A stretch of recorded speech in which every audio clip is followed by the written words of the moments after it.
All right, here we go. We're back with another weekly Shill Farm podcast. I say Shill Farm now just as like a normal thing, Chris. It's funny, isn't it? If it's funny, it's funny. I find it quite funny, mate. Yeah. You're better off just accepting it. Yeah. Yeah.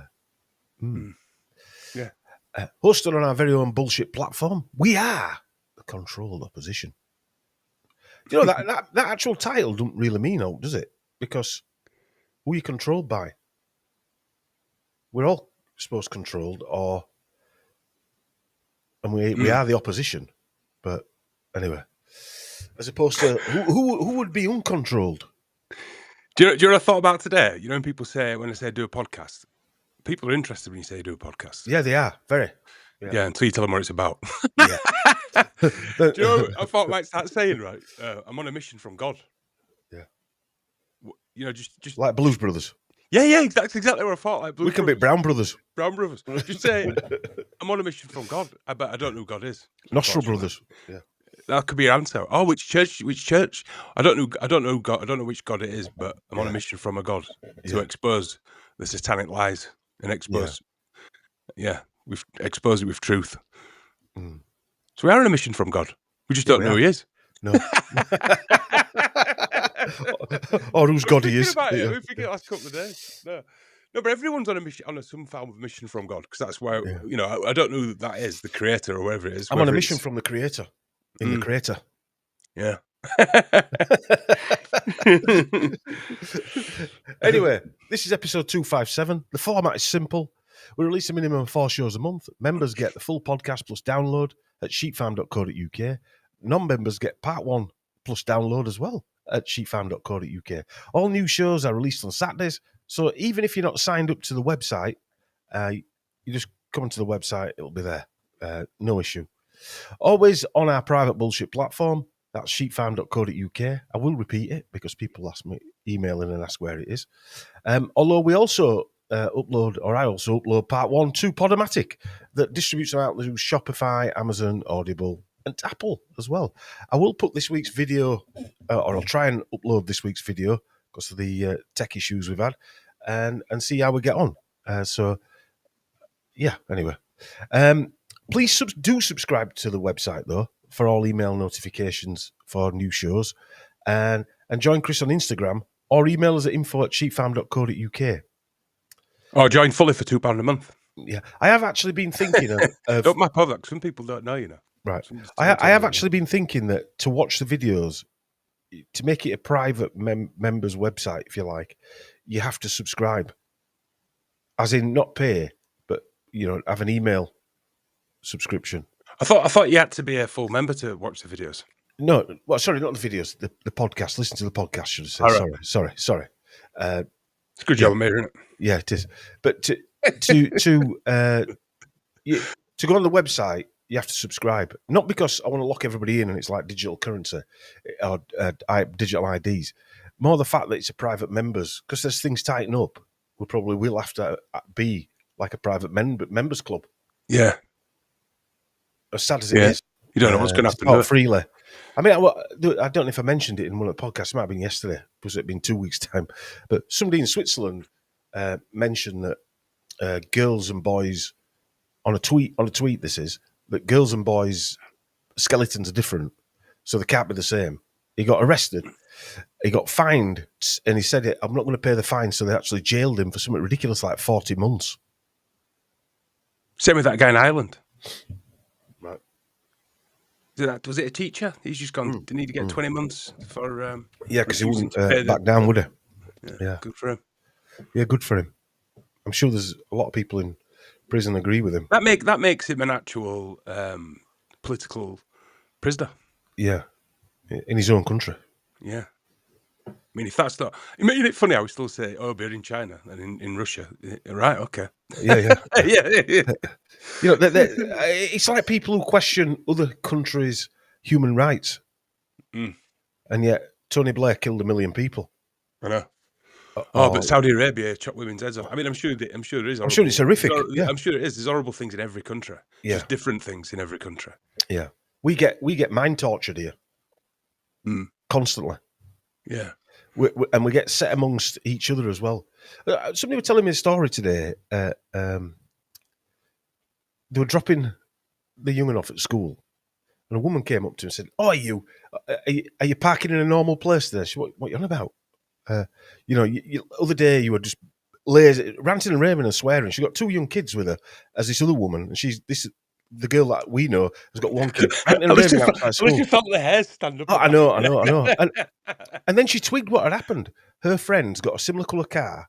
They look similar, but they're different heights and different cars. Yeah. And her friend's some sort of blogger, right, on Instagram or something. She's got quite a lot of followers. Anyway, she's got them mixed up. And she's trying to say to her, I don't think it's me you're talking about. I think the week before, this girl, a mate, had parked on a single line, yellow line, and they had an argument. And I'm thinking, fucking hell, is that what world's come to? Well, you can't even drop your kid off at school without... I'd have done one of 2 things. I'd have sat there in silence, 3, or laughed, or swore at her. One of them 3 things. Yeah. Yeah, but then that just lights fire in her, doesn't it? No, it depends what day you're having yourself, doesn't it? If someone comes up shouting at you, you're not just going to, oh, I'm really sorry. You know what I mean? You're either going to laugh or... And teach. So she's telling her to act responsibly and not park somewhere, even though it wasn't her who'd park there in the first place. But her kids are there and she's effing and blinding, right? These are young kids as well, like 4-year-old, right? So they're not even, they're like preschool age. On a morning, like 8:30 in the morning or whatever it is. You don't need it, You don't need it before you go to work, do you? You don't need it any time, but it just gets your day off to a bad start, doesn't it? I know, some screaming banshee. Yeah. And teacher came out and she's actually we're trying to calm her down and saying it isn't her. Anyway, but what we're getting at there is that's the type of torture we have to deal with, where that lady there is that stressed, that mind goosed, right? That she's got to rant and rave at somebody about somebody parking on a single yellow line. And this is what gets me. It's like, if say you're driving in middle lane at M62 and you see these people, you say it's 70 mile an hour at middle lane, you do 50 mile an hour at middle lane, but 70 mile an hour at middle lane. somebody overtakes you at 90, trying to prove a point, and then pulls right in front of you. Hang on a minute. You're a middle lane hogger then, aren't you? No. Let's just say you do. You cruise down middle lane? No, not always, no. Not always. No, I don't. Yeah, sometimes you do, don't you? No, but sometimes everybody does. Annoying if there's no slow lane, I don't. You don't like overtaking on the inside, do you? That's the thing. So you've got to. That means you've got to go right round them. Or people will undercut you and do it. But I don't middle. What I'm trying to get at is that people will do things right that are illegal to prove to you that you're being illegal. That they're angry. Yeah. It doesn't make sense, does it? No. Or they'll undertake you, right, to prove that you shouldn't be in middle lane, even if there's a car 20 foot away from you. I experienced something this week, right, and I'm going to label it conspiracy karma because, I think I mentioned it on here. I can't remember if I mentioned it last week or I just mentioned it to you, but my daughter's mates' parents were both sick, and I said I bet they got the flu jab. And one of the mates was off school, and I know she had the flu spray, and I reckoned it was that gave her that. Anyway, long story short, then I got sick, and so did my daughter, and neither of us have had anything. I think that's a bit of conspiracy karma, because do you know what I mean? And then I'm like, yeah, it's because they all got it, that I got it, and I thought, hang on a minute, calm down. Everyone gets a bit sick sometimes, don't they? Do you know what I mean? We're going to talk about that in part 2, aren't we? But I'm just holding my hands up. That is a bit of conspiracy karma fired straight back. It works both ways, doesn't it? For accusing everybody else. It does work both ways, Chris.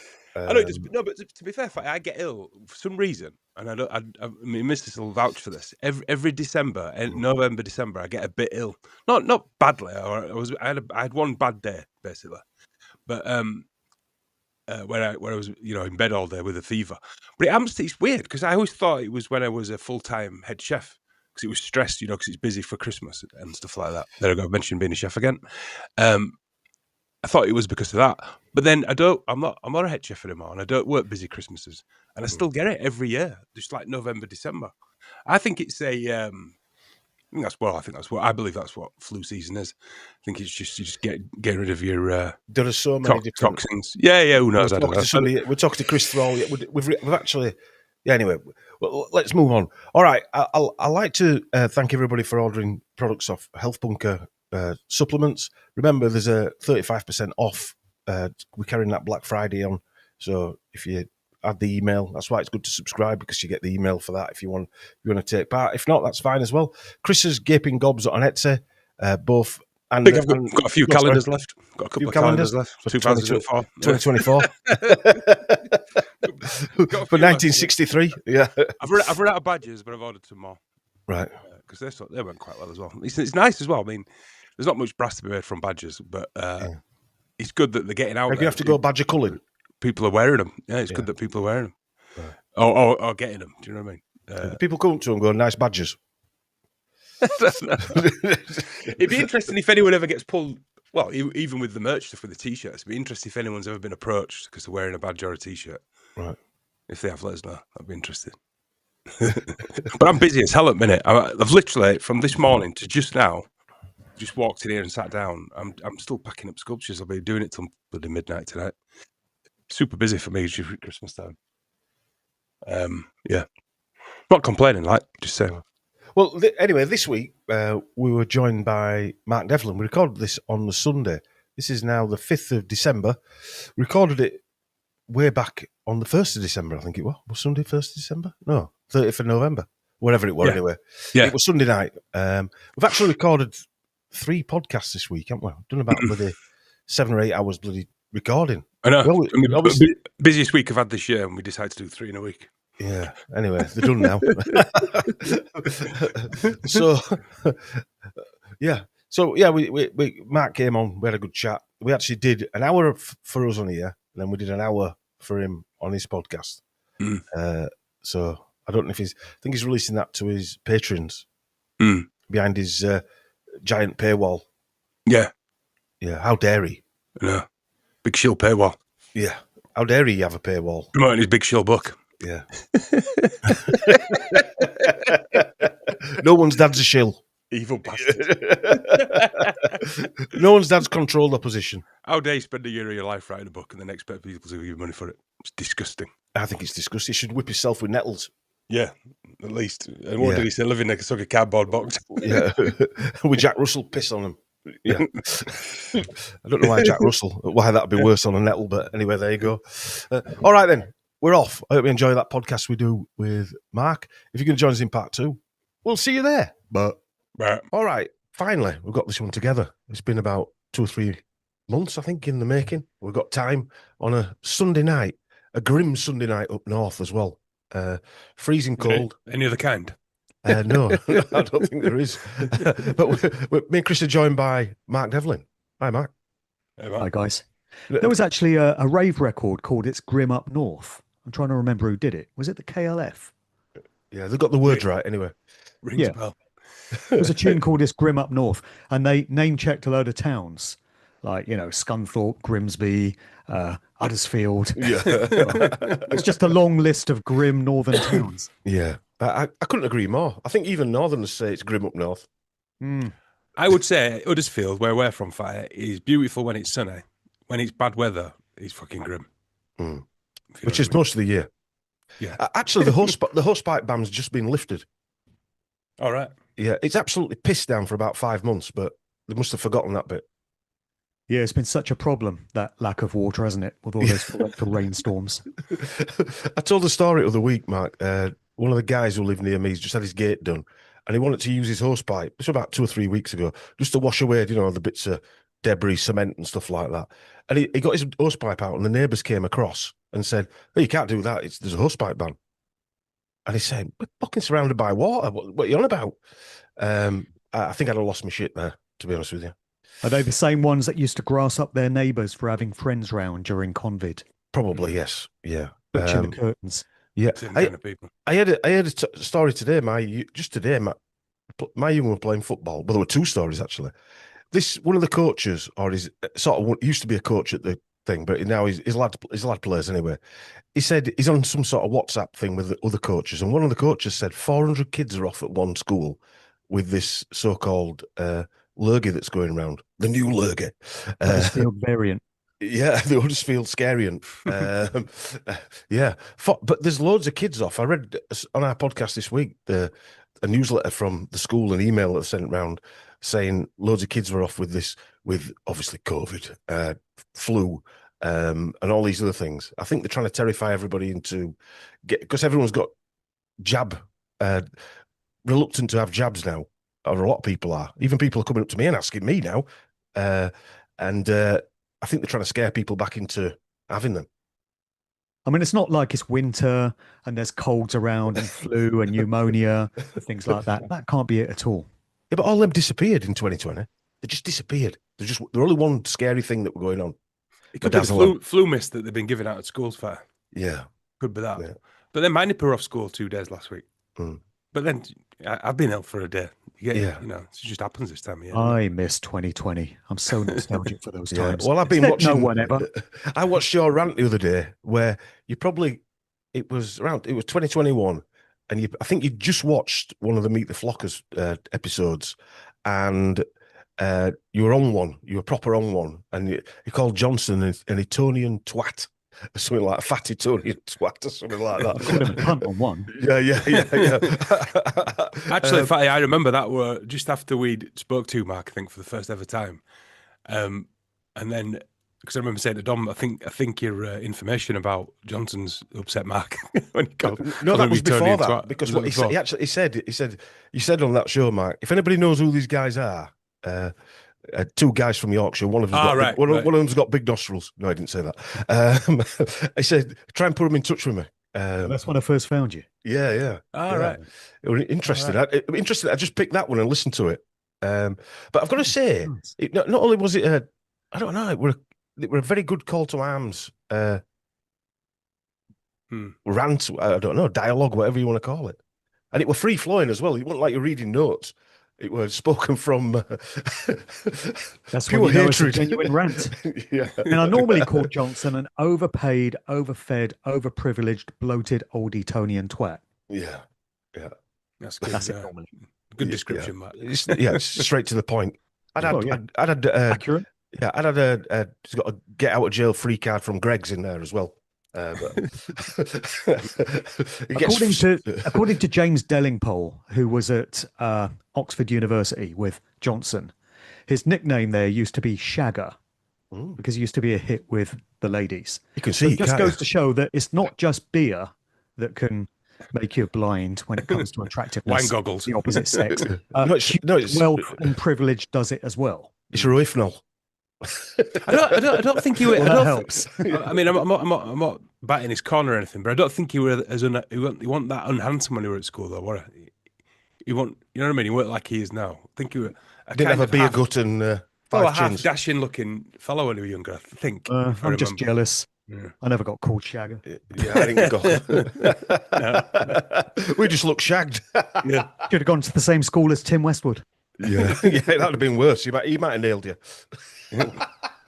Yeah. But yeah, it's weird, isn't it, with Johnson, how he's seen as this Lothario. It's not really something you put to him, is it? No, I can think of lots of other names. Mm. Well, we just mentioned one. Yeah. It's I've had to do 15 chapters in my book of the Johnson crew. Bad luck. Yeah, bad luck, yeah. Plenty of showers needed. Yeah. I'm just doing Tony Blair. Well, not physically doing Tony Blair, but 4 chapters on Tony Blair. But anyway, that's another story. Hey, have you noticed? I got a new mic. Yeah. No, it's the same mic, but I've got a stand for it. Oh, nice. Circulation's come back in his knuckles. I'm not gripping it now because my knuckles were popping out of my hand. They popped out one by one, and all the paint came off the mic. But also, I've knackered my finger, broken my bloody finger, so I couldn't grip it anyway. How did you do that? Drying myself after a shower, rigorous, just caught it, toweling down, and my finger snapped. So I've got to wear this bloody plinth thing. One of them weird injuries, isn't it? That how many times have you dried yourself coming out of the shower? Then exactly. It's like, well, I work in kitchens, and with a knife, you never cut yourself. Chris, I never heard you talk about it. You never cut yourself chopping anything. It's always doing something stupid, like talking to someone, waving around, you just snick yourself off. Yeah, it's always something ridiculous. It's never the actual motion of chopping anything. Dangerous business taking a shower. So a few weeks ago, something Bob Geldof has to worry about. Unless they have showers under a bush somewhere. What kind of shower? Yeah, yeah, golden one. Um, uh, a few weeks ago, you did a podcast where your old YouTube channel came back on. Yeah. And a few others have popped back up. James Corbett, David Icke, UK Column, a few, I've probably noticed that loads more. on my YouTube feed, Mark, it looks like you're just working 7 days a week. I know what people think I am. They're appearing that fast. I'm uploading old videos from 2022 onwards, and I'm doing one a day. And I'm getting comments like, "Oh my God, how does this guy find the time? Mark just never stops." And people don't realize that these videos are like 3.5 years old. But I thought, well, I've got 61,000 subs on that channel, and they've never seen this stuff. Yeah. And I'm also getting comments like, "Oh, Mark, thank God you're back. Oh, we've missed you these last 3.5 years." I'm like, I've hardly been away, have I? No. What you been doing? Come on, pull your finger out, Matt. You need to do some work, man. You might want to pay a bit more attention. I have actually been out there. Yeah, no, folk are lazy. If you're not on YouTube, that's it, isn't it? Well, that's what it is, yeah. Because I lost that YouTube channel and I went over to BitChute, Odyssey, Rumble, started up channels over there. But people don't think to follow you over there. They just stay on YouTube. And if you go, they're just like, oh, well. I've been a bit guilty of that in the past, to be fair. Of you realise someone's vanished and you think, where the hell are they? And you go and find them somewhere else. Yeah. I'm a bit guilty of the same thing. Well, I don't know why all these channels are popping back up again. It's odd, isn't it? I mean, a lot of people think there's something nefarious about it or conspiratorial. They're trying to entrap us in some way, maybe entice or coerce us into saying something that gives them an excuse to shut us down. Or I'd go down the digital ID stuff. I think data gathering. Yeah, the digital ID where you're going to have to log in and you're going to have to actually give you like your passport details or your driver's license details. I think they're doing that in Australia currently at the minute. So that draws people back into YouTube, doesn't it? Because again, all them people that thought you just disappeared, I'm just going to retire now. They don't realize, they don't search for Mark Devlin or David Icke on YouTube. Yeah, also, if you think about it, that YouTube, who are owned by Google, if they've just lit up from a financial aspect, I don't know how many accounts have just lit up because they'll never tell you, but that's going to have a financial bearing on their share price as well. Because they could just say, we've just added another, 2 million new accounts. And in reality, all they've done is relight all the old ones that they turned off. Well, that's the less conspiratorial take on it. Simply that Google, YouTube want to make money out of content creators like us. Yeah. And they realize we've got a whole load of things to say. And if they can monetize the channels, they stand to make a huge profit from it. Yeah. So that's the best case scenario, I guess, as opposed to entrapment. Or it could be that the things that we all talked about from 2020 have actually been proved true now. So their algorithm has got to just go, well, it's true now. It's not medical misinformation anymore. So now we've got to let them go again. Maybe. Just still waiting for that apology. I think we'll be a while yet before we get that apology. Probably will. Yeah. Yeah. If ever. I reckon if you think about, say, things that have happened in the past, like thalidomide or something like that, your old friend, Judge Jules' dad. Judge Jules' granddad, yeah. I don't think them people have ever been paid out. And you're talking 60, 70 years now. So it might be another 60 or 70 years before anybody ever hears anything. And by then, everyone will be that lobotomized and there'll be so few probably humans on Earth that it won't matter anywhere. Yeah. Who knows where we'll be? I mean, if humanity were to continue on its natural trajectory in 60 or 70 years, maybe people would be looking back on these times and they'd say, wow, all those folk that were living in the 2020s, all those that were warning about what was being done, they were right, All the information has proven that what they were saying was correct. But as you say, will there even be humanity as we know it by that point? Well, the norm is, let's just say, like neighbours, they are talking. I'm talking to someone just yesterday who isn't obviously awake, but he does realise that something strange is happening with society. He was quizzing me about our shows, Chris, what we do, and I'll tell him about genealogy of all these people and as soon as you, like you with the music, Mark, as soon as you get into genealogy and say, well, he's related to them, and Taylor Swift's a cousin of Jeffrey Dahmer, a mass murderer, serial killer, they start thinking, well, that doesn't sound right. I think even if you had a normal fire, I don't think you can dispute that something weird's going on now. I mean, even my missus's boss at work keeps asking what we do. What do they do with that podcast? Who do they talk to? You know, it's just Bye, friends. even if you're not like us, like you've got to look at the corruption and just think this isn't right anymore. It's unbelievable that there's still people discovering this for the first time at this stage in the game, going, hang on a minute, something's not quite right here. Yeah, because even if you look from a normal point of view, the corruption and the level of, going back to the 80s, 90s, even up to 2000, the level of corruption now is it's blatant. It's just blatant, isn't it? Absolutely blatant. You can't. And it's even reported on by the mainstream. They talk about how politicians are corrupt and they've got all these dodgy business dealings, and you know, Starmer's got his affiliation with Lord Ali, and there's all this money changing hands and stuff. So it's not even like being left to the likes of us to report this stuff. It's in the mainstream. Are you saying still that people just accept it? It's just like this acceptance that politics is dirty and it's always been corrupt. So it's just what you expect, folks. It's just Are you saying getting bought crotchless Y-fronts from Lord Back Alley is a problem for a prime minister? I don't know. Ask Tony Blair. Yeah, exactly. Yeah. I've often talked about an earmark, and it goes back to that YouTube thing. Sorry, I've had a bit of a feel a bit shit today. If we have a win, we won't know, will we? We don't know. You know, if that YouTube thing was actually a win, we never know, because it's not going to be in any news. We've just got to kind of discover it. In fact, we never get told the win ever. You know, we never. Do you know what I mean? And I was looking at that. What is it the other day? Do you remember that Deagle report where it said a massive amount of the population's going to? Do you know it's 2025? It's the end of this year. That's something to look forward to, Chris. Well, my point was, on a positive, if we get to the end of this year and that hasn't happened, that means part of the plan hasn't worked, has it? Only a month to go. Yeah. Watch out for tsunamis, earthquakes, typhoons. I mean, I don't remember when I first read that, but at the time of reading it, I remember thinking, oh, that's years away, but what the hell have they got planned? Da, da, da. And then here we are. You know, was it 10 years ago? It came out 8 years ago, I'm guessing. Maybe. Do you know, with people waking, sort of like asking me questions like that guy I was speaking to yesterday, and there were actually 3 or 4 of them listening at the side of a football field. Were they in a corner? No, they weren't. they were actually quizzing me because and it was strange. It's strange when they quiz you. However, today at a football game, right,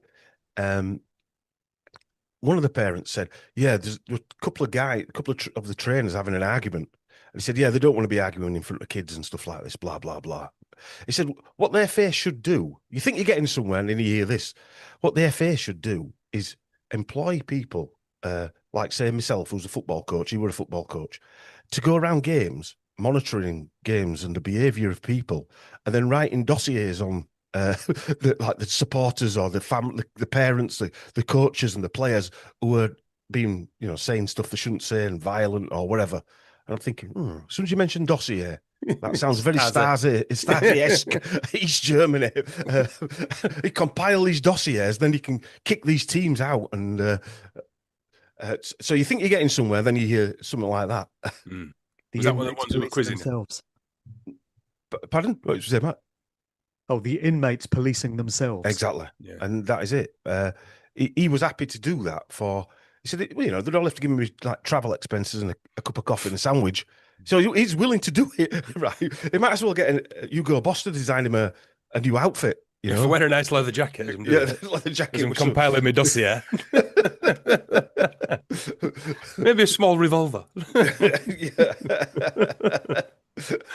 is how it starts, isn't it? Yeah. But so people are still. What were the other one as well? Do you know Rachel from Accounts when she did the budget? I mean, the nonsense surrounding that, like we were talking about, like she's been with a calculator thinking, oh, I wonder what we can put milk up by and all this type of nonsense. Anyway, a lot of people are calling her Rachel from Accounts and now saying it's sexist. Yeah. So a lot of my wife's mates on Instagram are all saying, yeah, it's sexist and we should support women. What happens if she's Robert from Accounts? Yeah, it might be Robert from Accounts. Yeah, Bob from Accounts. Yeah. So, this is actually related to that. I'm just talking to my missus, and she's been at a friend's house, and they've got like a pedigree cat. We've got 2 black cats, as you describe as muggies or whatever, and Lou described them as mongrels. Mixed breeds, Chris. I said mongrels. Right. And Lou said, someone said to her, you can't say that. And I said, what? In case you upset the cat. Cats have rights too. Someone said that to her. You can't say that. You can't call them mongrels. You should have been a part breed in the 80s. Well, when I first met Lou, I described myself as quarter caste, and she said, oh, "You can't say that. You've got to say, what was it? Mixed race, and you can't say that now. It's got to be dual heritage." And now you can't even ask anyone because you might offend them. It's funny how these terms change over time, isn't it? Because I remember the 70s, and there were some offensive words that were used to describe people of color. I mean, one was Paki, and if we think about that word, it's just a shortened version of Pakistani. So it's like saying Brit for a British person, or but it's got so many connotations for an Australian person, but it's just a contraction of a bloody the name Irish of were the called nation. paddies, weren't they? But it's the connotation behind it. Well, I think that word was used with such quite maliciously, though, on it. So I think it's got connotations. But things drift in and out of acceptability. So in the 70s, you could call a black person coloured or a Negro, and those terms are completely out of bounds now. You can't use the term Negro. Can't use or black. It'll probably come back into fashion at some point. No, it's reached a different level now, fellas. You can't even ask someone where they're from, whether they're white or black or whoever they are. You know, if you ask someone where they're from, you are. What is it telling me at their college? You're told not to. Someone at work, you're not actually allowed to ask someone where they're from because you might offend them. Who's going to be offended if you ask where they're from? This is social engineering. It's behavioral scientists deciding what is acceptable and what isn't. They invent these terms. You know, they'll be behind the word gay back in the 60s, meaning happy and jolly, and it now meaning homosexual. And they'll be behind these different terms that are acceptable or otherwise for people of color. So it's not regular folk that decide these things. No one cares, do they? What about the word spastic? You know, that's an actual word, or used to be. I remember a charity called the Spastic Society. You can't use that word now without offending people. No. And you know, how do these things come about? It's never the people that decide these things. No. We're just swayed by other parties that make these decisions for us. Some think tank somewhere. Yeah, I think. Well, I mean, again, let's say like Bertrand Russell, for instance, who was the Earl of Tavistock, and then we found out that Matt found out that he actually Tavistock, the area where the hospital was, is from Bertrand Russell's family. The land was so actual Tavistock is Bertrand Russell. And he was part of what you're talking there, the culture creation, going back, 70, 80 years. Coming up with these fancy words. Exactly what it is, culture creation, and having these things decided for us. So a point I've made previously is, or a question I've asked is, who decides who gets to become a national treasure? Because Jimmy Savile was described as a national treasure. Rolf Harris, who's not even British, was described as a national treasure. There's a connection here somewhere. Can you tell what it is? I think where it is. Yeah. I was going to ask you something, Mark. The wobble board. Yeah. The obviously your everyone's dad's a plumber thing. One guy I've never heard. I don't think I've ever heard you mention is George Michael. Oh yes, mentioned it. Yes. Yeah. In what context? Though? I mean, just about him being offed on Christmas Day 2016. Oh no, I meant family-wise. That's what I meant. Oh, family-wise. Yeah, I don't really have anything on him in terms of family connections. I'm going to end up He looking. appears to be that rarest of entities coming from a fairly nondescript, regular, run-of-the-mill family. Yeah, so I watched like a video, like a mainstream YouTube video about him and the beginnings of Wham, and there didn't seem to be anything that it seemed like he was just a talented fella who. His dad ran a kebab shop, didn't he? Yeah. My missus's sister knew him, or knew his dad. Oh yeah. Yeah.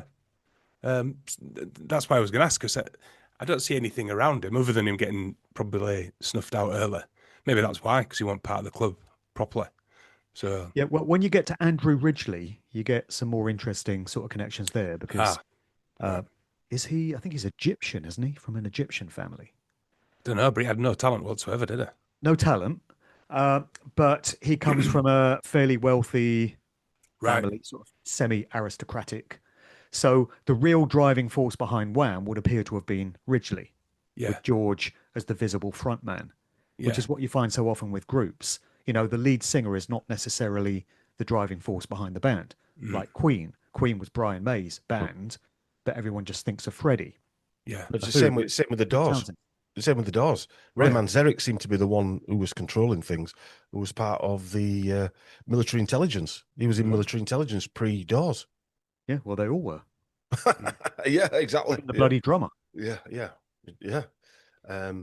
Even the mainstream video I was watching, he said, because he were actually joking and said, he showed Andrew Ridgely playing his acoustic guitar. He said, it's funny he's jumping around with that acoustic guitar because it's not in the song. You see, this is what gets me interested, because George Michael's mother was, her surname pre-marriage was Harrison. Mm-hmm. So that might be an interesting angle for me to follow. But like I said, Mark said his dad did own a kebab shop. Yeah. No one's dad's a kebab shop owner. Yeah. He did, and not quite so catchy, that. Yeah, not quite catchy that. Yeah. Or it could show us your kebab. That could be the new book's name. Well, that could be your book title. Yeah, you never know. Incidentally, what is your book title? I've got a working title of Frenemies at the minute. Okay. As in, because it's like an entrapment. I was playing around with like License to Kill and stuff like that. But yeah, Frenemies. I think it's got quite a catchy. I wanted one word, to be fair. Okay.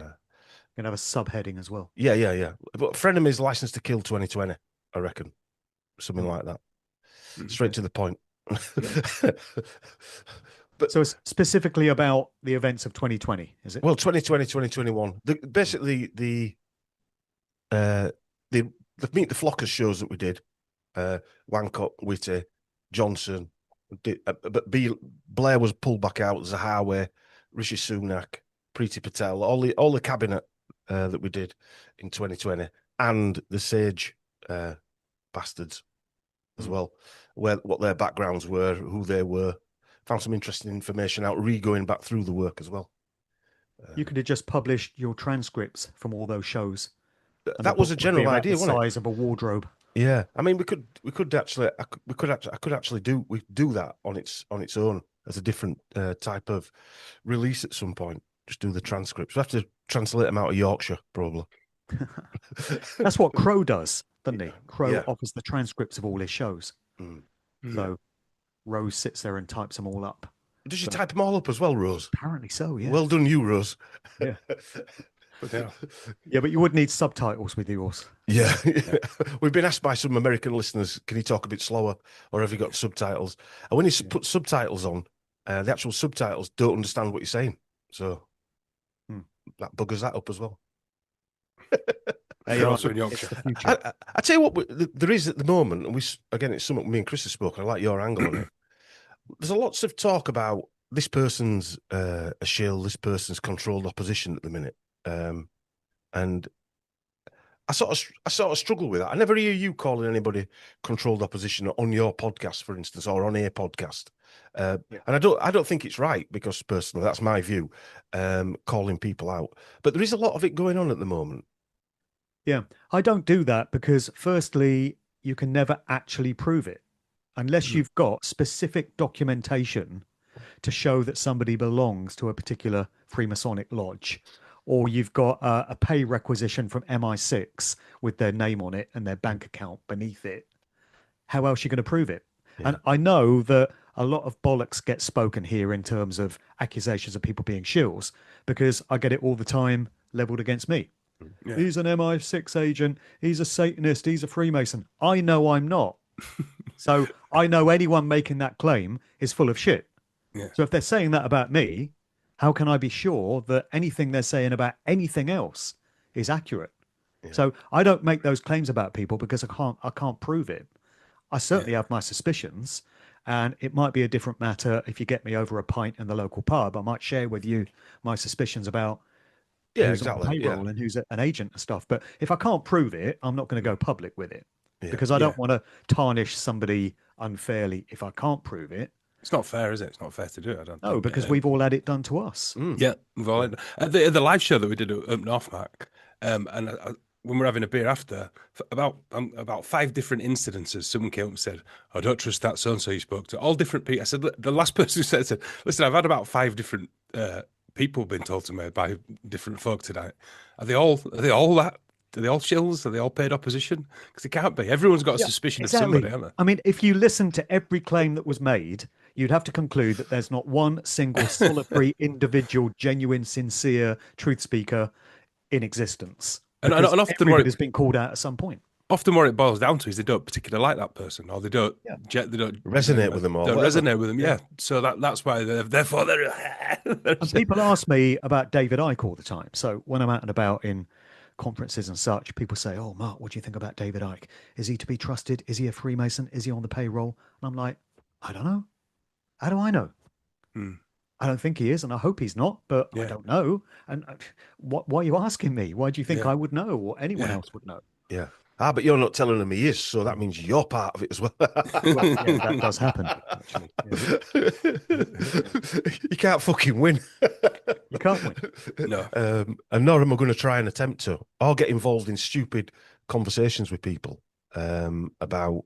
It's like if you do find your own little group of people who you like, we have like John Hamer and Matt Sergio and people like that who you trust, you can have a conversation with Lance and that at Rise Above.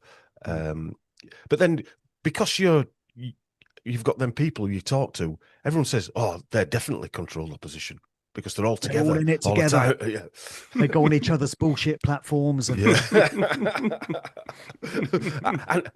and you dare sell books and charge for them. How dare you?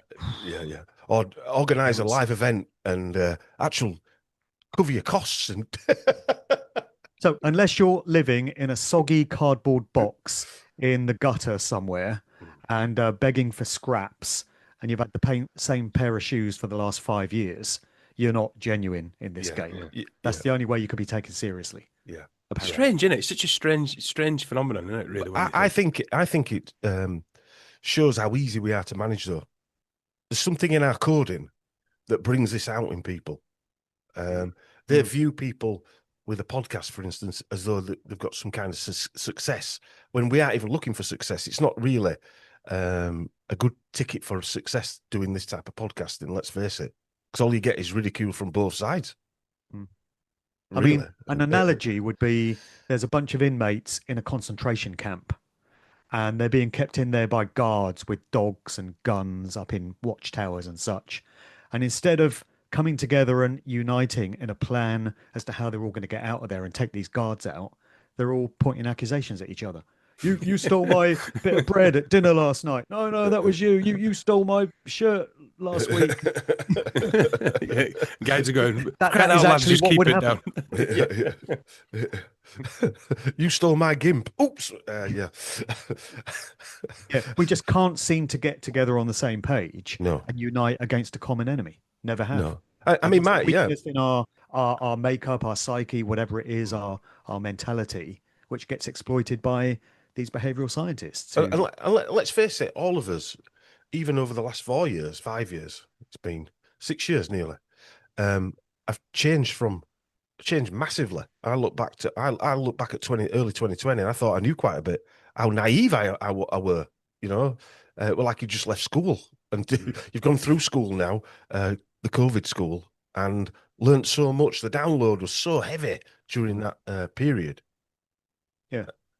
You just became experts on everything. Well, not experts, but, very highly schooled on so many things, medical interventions. I didn't know anything about any of that stuff prior to 2020, but I got myself up to speed on it. And law, so-called law, and legalese and all this, sovereignty, how that all works, natural law, everything. So many of us just did a fast track on all these different subjects and got so that we could hold our own in a decent discussion with somebody that studied that stuff for the past 20 or 30 years. Yeah. There must be something in our makeup going back to this. What number are you on the God series now? I've lost count 22 now. 22 now. You're only doing a couple of them, weren't you? Yeah. I see a book in that, to be honest with you. It's like Mike Williams was going to retire from the Paul McCartney stuff about 8 years ago. Didn't quite work.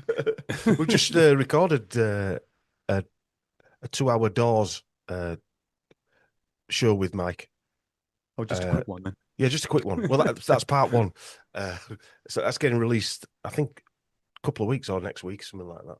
Okay. He's not doing any work now, Mackie, but he will have you on his show to talk about it for 2 hours. Yeah, he's not doing any work though. Yeah, but Matt, and we just recorded 3 hours with Matt Sergio as well. Was that just the warm up? Yeah, just the intro on the. Hello, Matt. How are you? Yeah. 3 hours later. Yeah, you've built a house and done all the garden and stuff. Where were we anyway? Just gone down another bloody rabbit hole there. That's it. The God stuff. God stuff. That's started a whole new world for you, hasn't it? Which pre-2020 you wouldn't have been doing that. Your attention was all sort of music or. And none of this stuff is ever the plan. So if we go back 15 years, I was still full-time as a DJ, and I was out there doing gigs all over the place, and I never imagined that at some point I'd be up there on stages at conferences giving lectures and seminars and stuff. Never would have imagined I'd be writing the books that I'm doing now. And yet I got into all of that. And when I started all of that, exposing the true nature of the music industry and what really goes on in the world, I never would have imagined that at this point I'd be asking all these big questions. What actually is this place? What actually are we? Where did we come from? What force or entity created this place? And to what end? Yeah. How do we get out of it? What happens to us when our consciousness leaves our bodies? Just kind of stumbled into it. I did intend just to do one video on it, like you say. And here we are, 2 years and 21 videos on. Yeah, nearly 3 years now, I bet. It's going into your third time, isn't it? Third year. It's always upset me since I was a kid, though, that people just don't want to ask that question. Well, it's very offensive, Chris. It's bizarre. People just aren't. I mean, even now, you ask people that kind of thing now, and it's too deep. It's too deep. Look at you like you're insane. It's just amazing to me that people don't want to talk about this stuff. Yeah. I go down the local Weatherspoons and they're all talking about football or who's winning, I'm a celebrity or whatever. And you never hear conversations of this nature. Now, they're not the jolliest, I grant you. They're not exactly... on average, one death a week or something with a spoon, something like that. Where's old Jimmy gone? He's not here. I didn't mean the Weatherspoons experience is not the jolliest, but just this type of conversation. It's not exactly a party starter. But it's everything, isn't it? It's everything. It does astound me that you don't hear people asking these questions. Why is it not on national TV, Matt? Why is it? Exactly. Why did they come on news and go? You hear old folk. You'll hear them in the street. How are you, Doris? Oh yeah, mustn't grumble. Yeah, my hips given out and my legs gone again and my eyeballs popped out. But such is life. Mustn't grumble. Well, why is life like this? Why is your eyeball popping out? Why do we have to? Must have gone to Tony Blair's school. It's not eyeballs that pop out there. Yeah, it's somebody's balls. But these big questions seem to upset a hell of a lot of people. When you question it, it's like people can only go if you're into religion, whatever religion it is. It's not my thing. People question us. I remember us talking about something in religion, Chris. Well, you're not religious, so you can't question it. Well, no, because at school I was forced to go to Sunday school, listen to bloody hymns, sing hymns, go to religious education and all this. I have got some grounding in Christianity, and I didn't agree. I didn't believe it because you've got to believe it. So our very natures in whatever conspiracy world, you can't believe shit. So I smell a rat, I'm afraid. You don't have to be schooled in a particular subject or to have gone to a particular institution to be allowed to ask questions about it, though. Yeah. And if the questions stand up to scrutiny anyway, why is it a problem? If you say to a religious person, can you explain to me this shortcoming or this apparent shortcoming in your religious teachings? I don't understand how this works. If there's a genuine, valid answer to it and it all stacks up, they should be able to come back to you and say, well, let me explain it to you. This is what you're not quite grasping, but you don't get that. You just get people getting triggered, getting upset with you and saying, you can't ask that. Well, you've got to have faith, Mike. You've got to have faith, blind faith, basically. in the what? But the thing is, one thing I believe in. I believe there's in a creator. We're created by something, designed. The tech god. And everything's designed and created. That's what somebody said, Chris. If you remember, it's not belief; it's faith you've got to have. I'm thinking, well, it is same fucking thing. Well, it's like having similar faith. anyway. It's like having faith in the jibber jab, isn't it? It's got to be blind. You can't question it. You just got to close your eyes and hope for the best. And You may well be blind as well. Yeah, and close your eyes. your religious version is the best one. It is amazing how they've hoodwinked people into just. But I had some what were they Mormons? 2 young lasses came to our door. My missus actually took a picture from the top. Easy, Chris. Easy.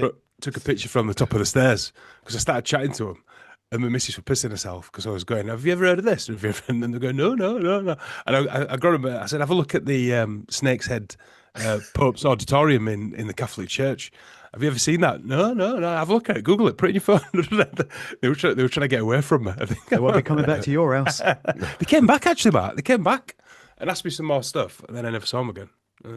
Oh, right. Is there no burning torches outside your house with hordes of Christians? Mark? What, my house? Yeah. There's a few pitchforks and cricket bats out there. Yeah, every time I go out. Yeah, I do seem to have upset a few people. It's not as bad as it was in the early days. I had hordes of offended Christians the first couple of videos that I did, but I think they've kind of gone elsewhere now for their entertainment. Yeah, but again, it is like the jibby jab. If you're against it, they're very zealous about it. If you talk to people who had it, they're very angry with you for not having it. Like religion, they're angry if you don't believe what they believe. It's odd, isn't it? We don't get angry with any of them. We don't get angry with religious people or with people who took the jib jab. It would be another thing if I was making protestations and saying spirituality is this way, theology is this way. I've got all the answers. At no point have I ever claimed to have any of the answers. I've got the questions, and I'm asking the questions. It's the questions that offend people. It's not any other kind of protestation. It's just asking the question. Apparently, you're not allowed to ask questions about anything. No, and I've never heard you say anything that I would consider blasphemous or against any religion at all, actually. Yeah, but you've got a big shield mic. I have. I've got a big shield mic stand now. Yeah. But it's right, Chris. You don't have to ask things that are really upsetting, do you? You know, can you prove there's a God? Well, yeah, you've got to believe in it. Well, that's not really proof, is it? You know? But yeah, anyway, before we get hordes of Christians outside our houses, should we move on? The only thing you can really prove is that there is existence from the fact that here we are. We exist. Yeah. So and like something, I said, some force or some creative power brought all this into being, whatever it may be. Call it God, call it what you will. We can be sure of that. That's an evidence-based conclusion. Yeah. But as to what nature that force takes, that's where the mystery begins. Yeah. Like I said, there's a design process there, isn't there? It were all designed to work within itself in this system, if you like. Possibly except humans, but whoever made that is just beyond, whether it's a computer program or whatever the hell is. That's the absurdity of the thing, because if you claim that it was a computer program, this is some sort of AI simulation, which I actually lean towards myself, then who or what created the program? And then who or what created whatever created the program? It's enough to drive you insane just thinking about it. Yeah. Philip K. Dick said that back in the 70s, didn't he? There's that famous bit of footage where he's in the conference and says, really seriously, like sits there and says, I've now come to the conclusion that the whole thing's a simulation. And everyone just goes silent. So it's not a new theory, is it? Wasn't he? Yeah, well of his time. Yeah. He also wrote the book The Man in the High Castle, where the Germans won the Second World War. I mean, you could actually say they did. Yeah, exactly. The same force, at least. And that was another thing I mentioned to them guys who were talking to me yesterday, that Werner von Braun, they didn't even know that Werner von Braun, who run obviously NASA, was an actual Nazi. So Middle England probably doesn't even know that Werner von Braun, where he came from, and he was part of Operation Pitt. So this is what us guys take as just a question. They take as either offensive or really. They don't even know that these people are part of that club. To us three who email each other and go on talks and write books like you do, Mark, it's just normal shit to us. You know. Well, it's a fact that he was, and then it's the next questions after that, isn't it? Exactly. Yes. Yeah. But and the next questions after that is, well, hang on a minute. If he were a Nazi, how does that work? What's he doing in America? Making rockets? What's he doing running America's multi-billion-dollar falsification of landing on the moon? Hanging out with Walt No, Disney. Dom. They didn't know that about him. It's like, the Queen knighted all these paedophiles, but she didn't know. No. It was just MI5 and MI6 let her down. The intel failed time after time after time after time after time after time after time after time. She didn't know. No. She was so embarrassed when she found out. Oh, she felt terrible. One of the interesting knighthoods are these honorary knighthoods that I found a page on. How many people have been given, like Henry Kissinger, Bill Gates, Klaus Schwab, all these people, even Bill Gates. All psychos. All these people who are in the mainstream have actually been knighted. And people like Rupert Murdoch have been knighted by the Pope. What could possibly go wrong? He's a bit. What can the reason be behind it, though? I don't know, Chris. Well, satanic, innit? Obviously, but yeah. But you know what I mean. How do they even explain that away? Well, they do it. Say it's for charity, or he's been knighted for charity, or Dame Melinda Gates knighted for saving children in Africa. Right. Bono's been knighted. He's got a knighthood as well. Do you think they're actually getting knighted for murder, for like nefarious? Obviously they are. They're getting rewarded for services rendered. Yeah, I can't think of any other explanation, Chris. Can you? No. Mark, no. Because exactly. Same with dames. You mentioned dames there. I see Dame Esther Rancid was in the headlines this week. She's saying she's celebrating Christmas early in case she doesn't make it. Right. Been saying that for a year or two now. Do you think she will? Yeah. Do you think she'll still be here in January? Do you remember when that bill passed? The what is it? The maid bill thing, not maid, whatever it's calling it. And she said, "Oh, I think they've come out with a drug. I think I'm going to be all right." Yeah. You think she'll make a full recovery? Yeah. Wouldn't surprise you, would it? Again, like David Attenborough's dad, who was his father was, he started up the first euthanasia charity, and then David Attenborough's talking for less people on Earth at 99 years of age. Yeah, you say this to people though. All of these things, like I'm just saying, it's like 10 a penny to most people listening or whatever. You could reel all these hundreds of different things off. Jim Morrison's dad's an admiral and blah blah blah, and they're all like, "What? Nobody knows that." And to me, that's when they find out, they view it in isolation. They view it as curiosity. Yes. Oh, Jim Morrison's dad was a Navy admiral that was involved in the Gulf of Tonkin. Oh, that's a strange thing, isn't it? Oh, well. And then they'll hear Bob Marley's dad was a British naval officer who ran a slave plantation in Jamaica. Oh, how strange. Oh, well. And then don't join the dots and see the patterns and ask themselves, well, hang on a minute. Why does this keep happening? Why do all these paedophiles keep getting knighted? Well, that's a big thread through the book I'm writing. I know it's stuff that you've written about and people have done podcasts on, but there's several threads that I weren't actually expecting to see. One of them that is most of these people, Michael Gove and people like that, went to schools where they had known paedophiles that had been arrested, whatever, decades after they'd been to school, but they were there at exactly the same time as these people like Blair and Johnson. I think Johnson used to say he got hit by a cricket bat every day. Or a golf stick. He's written it in a blog. He said it was so violent he hated it. That ain't somebody enjoying school life, is it? And I think you make the point in your book, because you showed me an excerpt, that Johnson, when he got to be PM, and even prior to that as Mayor of London, was in the perfect position to seek to get these institutions shut down based on first-hand evidence of what goes on there. But he didn't. No. And none of them ever do. Or at least open it up for an inquiry. They just send their own kids there instead. Oh, yeah. Also, though, there was actually... What I found strange was that while Johnson was coming into power, there was an actual...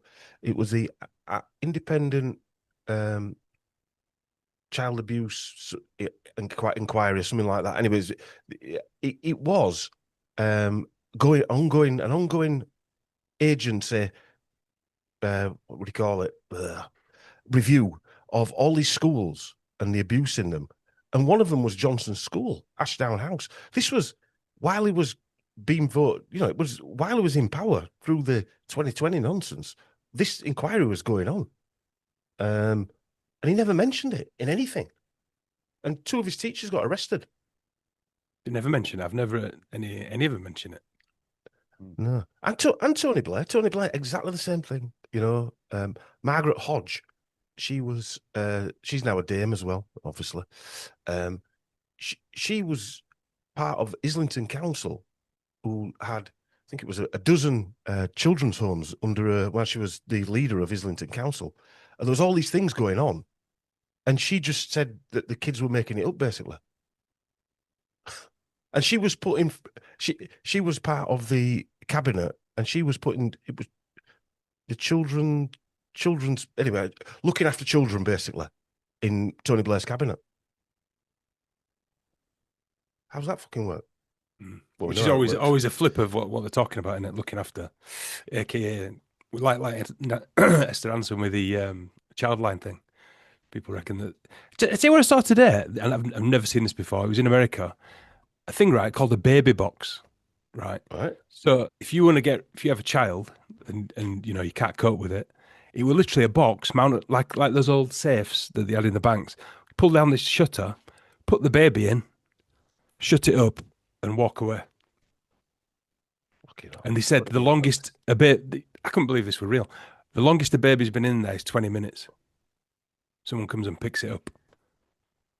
First question would be... When's this supposed to have happened? It's in America. Yeah, but when? Like modern Now. day? Sorry? Yeah, now. Yeah, now. Yeah. It's called a baby box. I'm starting to think maybe it was AI now, I'm saying it. Nobody want it. April the 1st when you saw it. I'm going to double check it. I should have checked it before I said that, but yeah. I saw it on a video. You can't believe anything. Well, that's another point. You cannot believe anything you see anymore, can you? Is it getting to a point where, I have an Instagram for sheep farming for my gaping cobs, but it's getting to a point now, I don't even want to open a video up because you don't know what nonsense it's going to be. And there's going to be a point where I won't look at any anymore because there's just no point because you just don't know what you're looking at, do you? All part of the plan. Yeah. We've been coerced towards doing everything online now to the point that other ways of life have suffered, like nobody really watches TV anymore. And people don't go to the cinema anymore. They just watch Netflix. But there's obvious perils to doing everything online and running your entire life off of websites. Yeah. Do you want the good news or the bad news, Matt? Oh, always the bad one, me. It does exist. There is baby boxes. It's in BBC as well now. Bloody hell. Drop off baby boxes. Can they help save lives in the US? There's a picture of this woman stood next to it. There's a picture of the box as well. Oh, God. Woman shares a safe haven baby box. Bloody hell. Yeah, no, it is real. That's up there with suicide boobs, isn't it? Yeah. I don't really know what to say to that, Chris. Yeah, sorry, I don't know what to say to that either. I was looking at what is it? I was watching some on the MAID thing in Canada, which are now brought over here. And now it's one of the leading causes of deaths in Canada. Is dying by that MAID system. Between 2016 and 2024, 90,000 people went through it. And it's more towards the later years, by the way. Yeah, but it used to be if you had sort of like only got 2 weeks to live. Giving it to kids now, fact. Now now you've clipped your toenail a bit too far down. All of a sudden, well, we could put you through this euthanasia MAID. 5% cause of all deaths in 2024 in Canada. I'm laughing, but we've now joined that bandwagon. What, 5 or 6 years later? I don't know when they're started. Jo Cox's sister, if she's a sister, Leadbeater. Leadbeater as well. She's called, yeah. Labour MP at Leadbeater brought that euthanasia act. It's Jo Cox's sister. I'm not going to trust someone who were laughing when the sister died. No, mind you, saying that. Did she actually die? No, joking about you. Say that, would you? Yeah. Yeah, baby boxes are real. Sorry. Yeah, I had to look that up. Baroness Margaret Hodge, her maiden name was Oppenheimer, and she was the Minister for Children under the Blair government. And anyway, insane. Yeah.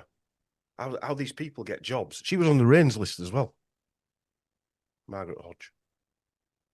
Well, it's like Blair being the what is it, peace envoy in Middle East, isn't it? It's a piss take, isn't it? Didn't make it up. It's a satanic Don't piss have to. take, isn't it? It really is. Yeah. Who were we talking about the other day? The DJ, Chris, who did Amy Winehouse's music, Mark Ronson. Yeah. And he's another one. Mark Ronson. Aronson. Matt Aronson, who changed his name, didn't he? Yeah, changed the name from Aronson to Ronson to sound less Jewish. Yeah. All right. I was asking Dom to look at. Do you remember? You know the author John Ronson. I was wondering if they were related in any way. Could well be. 'Cause he's quite an influential writer. Well, listen to this. surprising. What he said is, he said, I met Mark Ronson. This is what John Ronson said. All right. He's the only Ronson I've ever met that isn't related to me. Or is he? Yeah. Yeah. Why'd you have to say? Yeah. Yeah, why would he actually say that?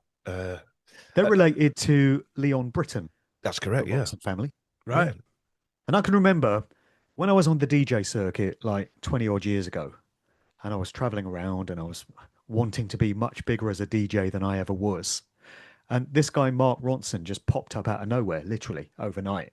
And he was playing all these celebrity parties for Jay-Z and Puff Daddy and people like this. And me and my other DJ friends were like, who the fuck is he? Where's he come from? How's he getting all these big gigs? Because back then I actually wanted to do celebrity parties Yeah. for Jay-Z and stuff because I didn't Yeah, know you do the it things I know younger. now. Yeah. Worst bloody nightmare now. But yeah, we were like, who's this Mark Ronson? Have you heard of him? No, I've never heard of him. Why is he getting all these gigs? And of course, now I know how the game works, but back then I didn't. That was probably one of your little tinkle bells just on your journey through life, Probably Mark. was, yeah. It's one of those early little Steve things, so, yeah. But I mean, the interesting thing is his uncle. Well, they own a massive property empire, you know, Chris. I don't know if you know that. The Ronson family own a massive It was worth a couple of billion. It was actually bailed out. I think Gates bailed them out. Honestly, you can't make this shit up. And he got arrested, and Gerald Ronson got jailed for fraud in the Guinness share affair. Right. So with the Guinness family, he got jailed for 9 months or something like that. And then roll on a few years ago, got knighted. On his wife's a dame as well. But even on my, I want a DJ, obviously, but even I remember thinking, where's that guy come from at the time? Do you know?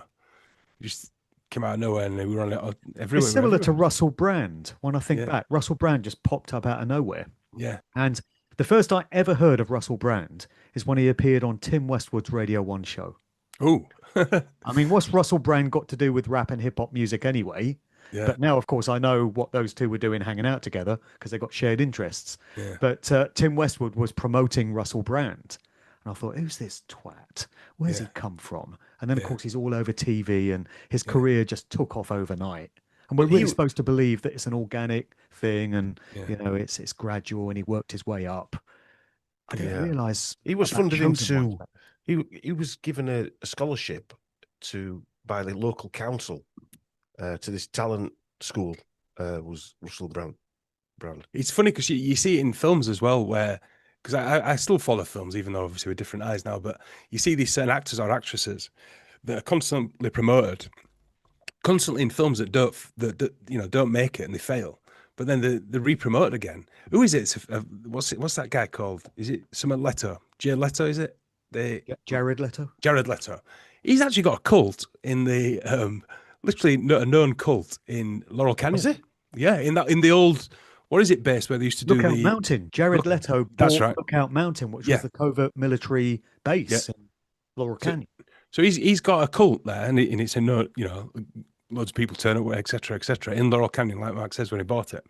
But if you watch his films that he's brought out, they constantly are unsuccessful. But he's constantly putting another blockbuster. It's very bizarre. I do watch them things. I think Mark mentioned that at the beginning, didn't he? These stars. What's it take to be one of these people to be shoved into the limelight? That, for instance, Kate Moss, right, could do any amount of drugs she wanted, right, and then someone else would do a little bit and get caught and be thrown under the bus. Yeah, But she Kate was Moss just sold as that heroin chic. She was literally selling that in the 90s, wasn't she? Campbell's another one of these people, isn't she? Yeah. And then you got Brian Harvey, did a couple of pills and he's kicked out of his band. Yeah. Not that I were an East 17 fan, but I always found that a bit strange. You got Robbie Williams, who obviously took every drug under the sun by the looks of him, and Liam Gallagher, but yet they're elevated into this pop idol type stardom. Well, they were in the club and Brian wasn't. It would seem so. Definitely wasn't. And then some of them think they're in the club and then just get death by bathtub. Tugged off. Tugged off. Then I will die. I'll be a part of the oceans and sky. When I was young,